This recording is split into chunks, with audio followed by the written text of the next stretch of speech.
Am I the asshole for telling my nephew about family dynamics that his parents didn't want him to know? Nephew in question is James, 17 male. He'll be 18 in December. The other nephew and nieces in question are Cole, 28 male, and Melody and Bryony, 30 female. My sister is the biological mother of Cole, Melody and Bryony. Their father died when the kids were 8 and 10. My sister married James's dad 15 years ago and she never formally adopted him but did raise him as her son. There was a lot of tension and conflict in the home and Cole, Melody and Bryony all moved out immediately upon graduating, turning 18. The relationship with my sister then ended. It also ended with James and his father. I stayed in contact with the three of them though and have always known where they are and that they are not interested in reconciliation. Ever since my sister took on James as her own, they have allowed him to believe she is his biological mother and that the other kids are his biological siblings, and it was only a few years ago I realized he believed they shared the same father as well. My sister and her husband have always encouraged James to believe that his siblings love and want to know him and that they will have a relationship one day. He has been craving that more in the last 2.5 years or so. He has mentioned it a number of times. Some family members and I tried to convince his parents to at least tell him the biological truth so he's not faced with it from people who will not care about cushioning his feelings or making sure he's okay. They refused. My sister said there is no biological truth. They are the parents and all four are their kids and it ends there. James has been talking to me a lot about finding his siblings and being excited to have them back in his life. He mentioned how maybe he could reconcile their parents and them too. And how he hoped to prove they were never replaced by him and that he knows it must have been hard to have a baby come into the family so much later. He believed that was what the estrangement was about. What his parents told him. I decided he needed to know after my sister and her husband refused yet again to talk to him. So I was honest. My sister wasn't his biomom and his dad was not their biodad. They were not blood siblings. I told him I loved him and it didn't make him less of my nephew, but I didn't want him blindsided by not getting the response he was expecting. He asked me if they would actually want a relationship with him. I told him no. He confronted his parents about the lies and the way they were setting him up. My sister called and told me I was an asshole and stepped out of my place by telling him what I did without her and her husband's consent. I can see my nephew, James, is struggling and trying to work out his head after the truth, and it makes my sister's words hit harder. Am I the asshole? That poor boy would spend a lifetime trying to heal something using the wrong medicine if you weren't honest with him. Now he can factor in this new truth in his contact with his siblings, if he continues to reach out. It's important he knows the truth. Not the asshole. Edit. Aw, thanks for the awards, folks. I'm glad something I said while crashing from my post-Halloween sugar high made sense. Not the asshole. These kinds of lies always come out. Better sooner rather than later, in my opinion. And he's close enough to 18 that your sister's opinion isn't really all that important anymore. His heart would have been broken to pieces if he was really that motivated to find your other nephew and nieces. So you're telling me he has spent almost a decade believing he was responsible for his family breaking apart and struggling with that guilt, and your sister and her husband just let him? No? Inta? Am I the asshole for changing my adoptive son's name and telling off his birth family? Names are changed for anonymity. Of course my husband and I took in his cousin Sue's newborn due to her and her partner John's addiction issues. It's not a decision I regret. This beautiful boy is the light of my life, but it was a major life change for us. Especially me, as I was the one who gave up my job and my social life to be basically locked up isolated during COVID with a baby. It was supposed to be temporary while they went to rehab. They never went to rehab nor complied with any of the safety plans set up by CPS. From 2 months on they have not seen the baby nor supported him in any way. John's family has not been involved either, as they also refused to abide by the safety plan or any of the CPS recommendations. Now 2 years later my husband and I have full legal custody and CPS has closed the file. We have put forth a petition to change the baby's name. At birth John and Sue named the boy Stephen to honor John's brother who died of an overdose, while partying with John and Sue, who was pregnant and getting high.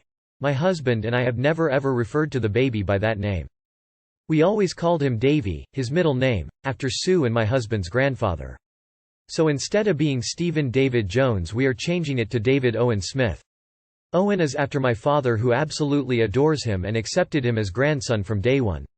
So here's where I might have ventured to asshole. My husband thinks I went too far, but I feel they pushed me to the end. John's family found out and blew up my social media and messaging. Not husband's, just mine. Telling me that I have no right to change the name or honor my father because I'm nothing more than a babysitter and I'm not the real mother. I was called a baby thief amongst more vile accusations. So I snapped and responded back that my son's names will honor good men that he could proudly emulate, not like their junkie relative who was a shitstain on the world, defrauding the government for benefits and stealing from anyone he could and contributed nothing to life or society, and his only accomplishment is that he OD'd before he went to prison. Harsh. Yes. But I still don't feel like I'm the asshole. Edit for clarity. I did not change the name on my own. My husband was very involved in the decision, as were our 2 daughters who helped name their baby brother. The name reflects our cohesion as a family, we are all Smiths. And my girls came up with the idea of using Pippi's name because it shows he wasn't just adopted by my husband and I but by an entire family. Not the asshole, he's your baby legally, physically, emotionally, always aside from DNA. There is no babysitting, he's never going back to them.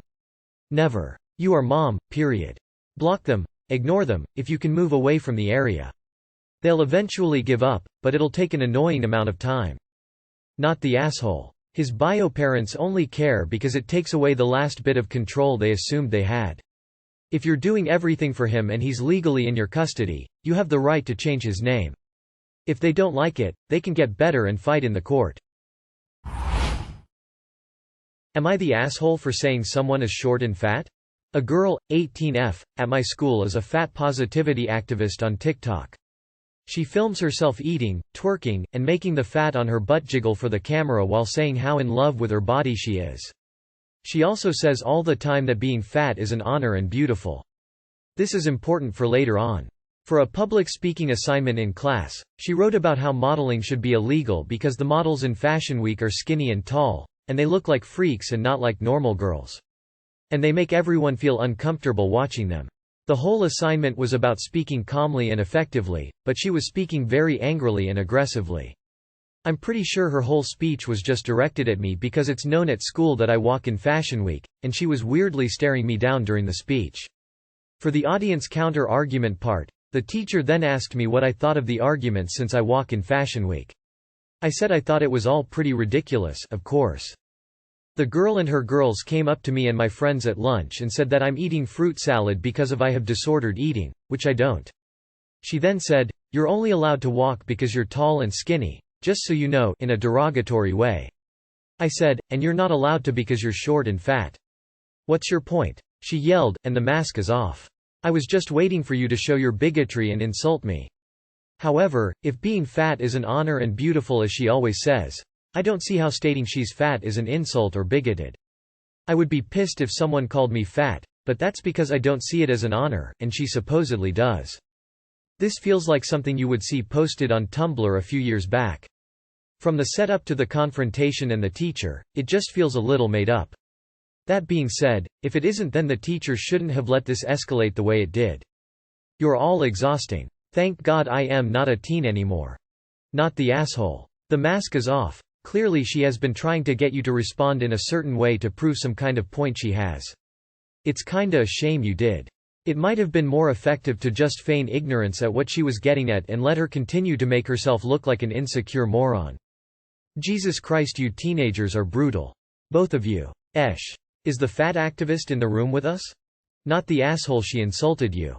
If she calls herself fat, I don't see why what you said was an insult at all. Am I the asshole for financially contributing more to one child's life? We have 2 kids, Ava, 35 female, and Heather, 33 female. We have a great relationship with both kids.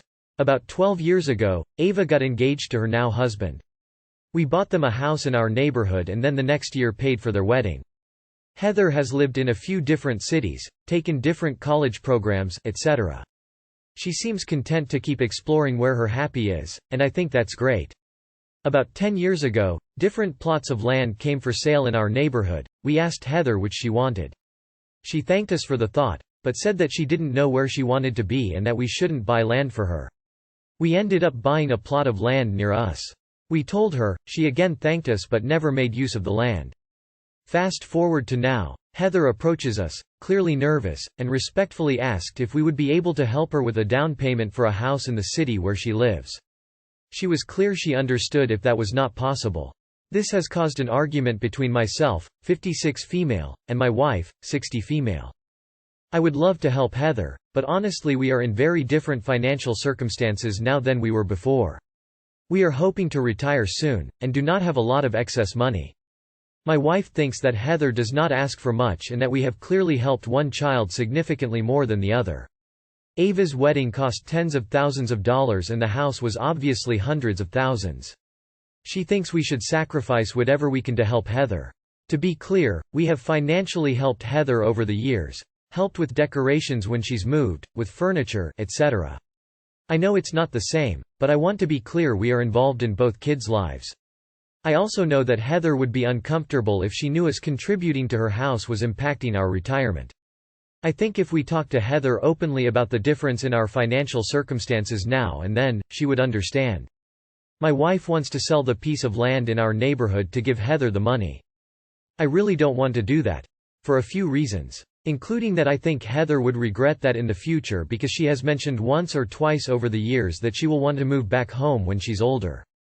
Prices for land here have gone up significantly. To be frank, nobody in our family could ever afford to buy here now or in future. Am I the asshole for not being able to give Heather the down payment? I have been told I can edit. To provide more clarity, Mel and I are both women. That seemed to cause some confusion in the comments. I just want to say that Mel and I love both girls more than we can say. We didn't plan, and the fact that there are so many of you saying that Heather will think we value her less is our biggest fear here. Heather is a wonderful, independent, kind and loving person. She deserved and deserves better from us. Obviously. I am not comfortable getting too specific, but over the years there have been some unexpected health issues arise, with my parents and then Ava's kids that have depleted our funds more than we expected. But bottom line, that's something we should have taken into account when giving Ava so much. There have been many suggestions here that have been helpful, so I thank you for that. And for the reality check about selling the land and letting Heather make her own choices. Heather is a person who is incredibly sensitive and kind. Most often to her own detriment. To a point where I think she knows we would prefer her to live near us and may not accept the sale of the land because of it. To be clear, I am absolutely open to the sale of the land or transferring it to Heather now. It's just how to best approach it so that Heather doesn't feel guilt going forward. You've given us a lot to think about and we're going to try to move forward as best we can to make sure Heather knows she is loved and valued. Some suggestions regarding our will were helpful in this regard. I'm not sure what else to say other than thank you for taking the time to comment. We are going to do our best to improve going forward. I think you are the asshole for paying tens of thousands for Ava's wedding and hundreds of thousands for Ava's house but not putting aside or saving anything close to that amount for Heather. If you can't afford it now, then you can't afford it. But if at one point you were able to afford giving a gift of hundreds of thousands of dollars to one child, you should have made sure you had the same amount for your other child.